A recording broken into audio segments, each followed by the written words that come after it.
Assalamualaikum warahmatullahi wabarakatuh. Sampai berjumpa kembali di channel saya, Saiful Anam Partner.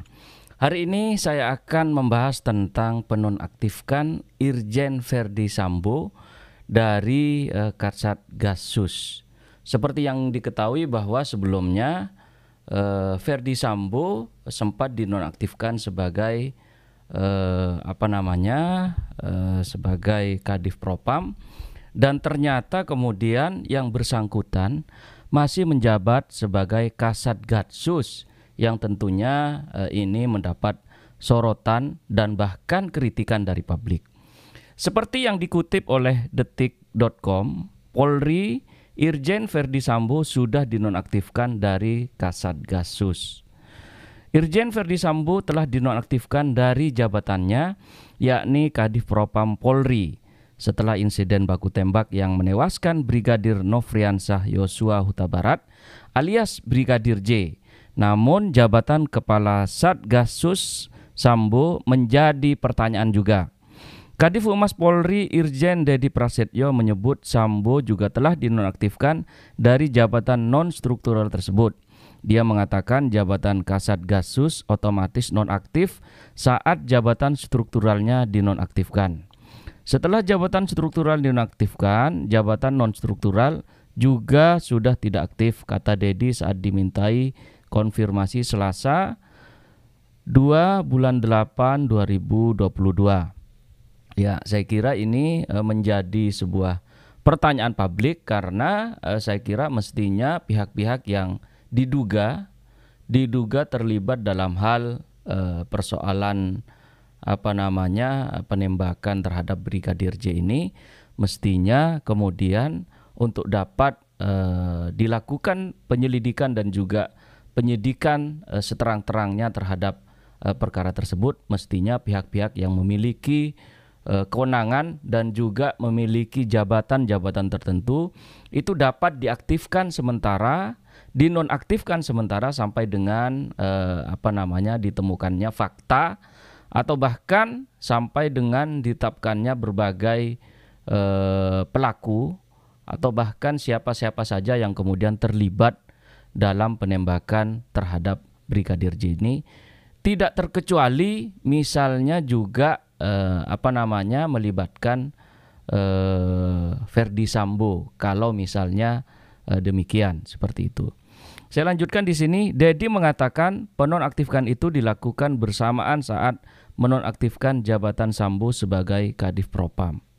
Ya, betul, bersamaan. Nah, ini sudah sedikit terang benderang ya, karena publik sebelumnya menanyakan apakah Verdi Sambo ini masih memiliki jabatan struktural di Polri seperti itu, sehingga ini juga tentu menjadi sebuah dilema kalau misalnya yang bersangkutan masih memiliki jabatan di Polri, sehingga independensi dan juga akuntabilitas dan juga keterangan-keterangan atau bahkan pendalaman-pendalaman yang akan dilakukan oleh tim sus maupun Komnas HAM, saya kira juga harus didasarkan pada fakta dan juga sebuah analisa yang didasarkan pada ilmu pengetahuan, sehingga tidak ada yang namanya tekanan-tekanan maupun intervensi-intervensi dari pihak-pihak yang tidak bertanggung jawab. Sebelumnya, Direktur Eksekutif Amnesty International Indonesia Usman Hamid mempertanyakan jabatan Irjen Verdi Sambo sebagai Kepala Satgasus Polri. Dia menyebut Verdi Sambo juga seharusnya dinonaktifkan dari jabatan tersebut. Ya, benar sekali ya. Jadi saya mengapresiasi apa yang disampaikan oleh Usman Hamid ini, karena memang dalam hal yang bersangkutan masih dalam proses pemeriksaan misalnya, maka tentu yang bersangkutan harus dinonaktifkan dari segala jabatan yang disandangnya seperti itu. Kami pertanyakan posisi Verdi Sambo apakah sudah dinonaktifkan dari jabatan Kepala Satgas Khusus atau belum. Apakah penonaktifan dirinya sebagai Kadif Propam juga diikuti penonaktifkan dirinya dari jabatan Kepala Satgas Khusus. Ujar Usman dalam konferensi pers di kantor ICW Jakarta Selatan Kamis 28 bulan 7. Dia mengatakan jabatan tersebut tercantum dalam surat perintah Sprint 1583 8 Huk 66 2022. Surat perintah tersebut berlaku mulai 1 Juli hingga 31 Desember 2022. Sprint ini tidak diketahui publik selama ini karena mungkin kurangnya transparansi di dalam pembentukan satgas-satgas khusus dalam kepolisian. Karena ini saya kira ini waktunya untuk benar-benar berbenah reformasi kepolisian, ucap Usman.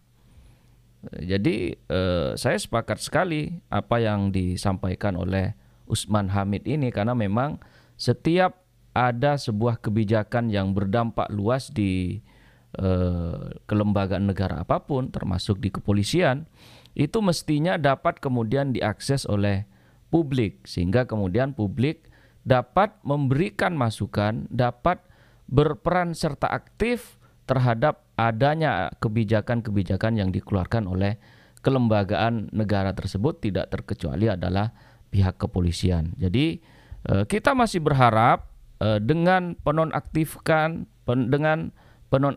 Irjen Sambo ini kemudian terdapat fakta-fakta baru yang kemudian dapat diungkap kepada publik seperti apa sebenarnya yang terjadi terhadap penembakan terhadap Brigadir J ini. Jadi publik sangat menunggu dan saya kira ini merupakan waktu yang sudah cukup lama, sehingga saya kira Polri juga harus segera kemudian menentukan sikapnya siapa-siapa saja yang kemudian terlibat dalam penembakan terhadap Brigadir J ini.